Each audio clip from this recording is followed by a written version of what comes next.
Nous voici aujourd'hui en Thiérache, une région naturelle située au nord du département de l'Aisne et qui est traversée par l'Oise. Vous voyez derrière moi la vallée de cette rivière de 341 km, qui prend sa source près de Chimay en Belgique et qui se jette dans la Seine en aval de Paris à Conflans-Sainte-Honorine.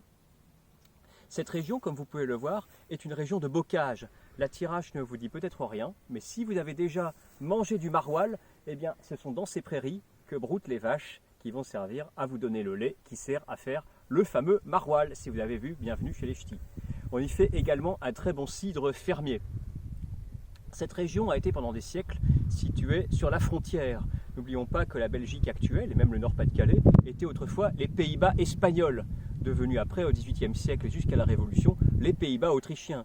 Les vallées comme celle-ci, les vallées de l'Oise, étaient donc des routes parfaites pour les armées ennemies, pour envahir le nord de la France. C'est pour cela que cette région se caractérise par des fortifications un peu spéciales. Et oui, ici, ce sont les églises qui sont fortifiées. Nous sommes ici devant l'église de Flavigny-le-Grand et Beaurain, située au nord de l'Aisne, donc juste au-dessus de la vallée de l'Oise que nous venons de voir. Vous le voyez, cette église est donc fortifiée. Elle fait partie d'un ensemble de 60 églises qui parsèment le nord du département de l'Aisne, souvent bâties en briques, ainsi voilà qu'un ensemble qu'on retrouve dans les Ardennes. On retrouve aussi 15 églises fortifiées dans les Ardennes qui, elles, sont plutôt bâties en grès. Les caractéristiques de ces églises, donc nous le voyons, ce sont des éléments défensifs. Nous avons des échauguettes, donc de 4 côtés de l'église, qui permettaient d'en défendre l'accès et de surveiller donc, les armées en cas d'invasion. La charpente au-dessus est immense, et oui, car il y avait une salle de refuge. Ces églises étaient fortifiées pour permettre aux paysans de s'abriter en cas d'invasion. Elles ne sont pas très anciennes, elles remontent au XVIe et XVIIe siècle.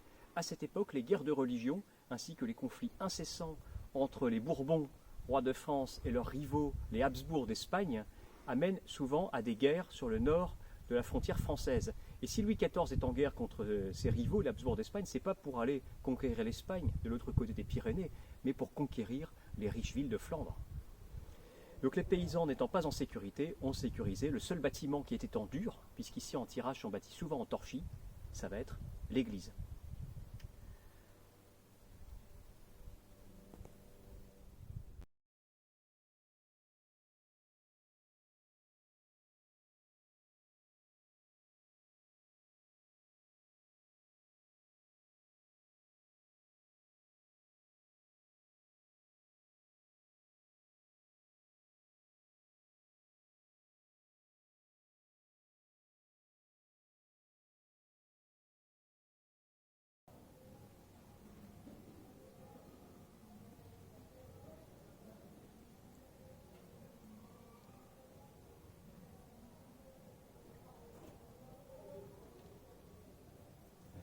Nous voici dans la salle du refuge de l'église de Plomion.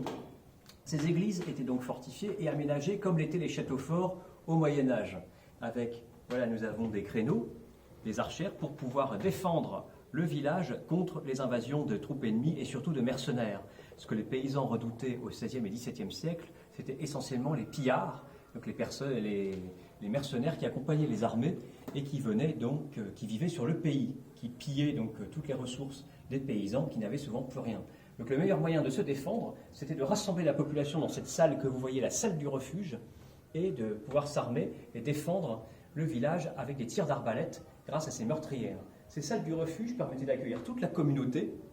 Donc nous avions un four et des cheminées qui permettaient de cuire le pain, de faire la cuisine, de se chauffer, de s'éclairer, le temps de soutenir un siège.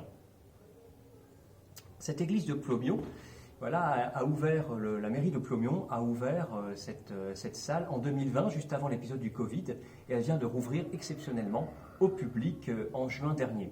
À noter également que cette église bénéficie voilà, du programme parrainé par Stéphane Bern, la mission patrimoine Stéphane Bern, et que vous pouvez toujours faire des dons pour l'entretien de cette église, voilà, au lien que vous pourrez voir en bas de la vidéo.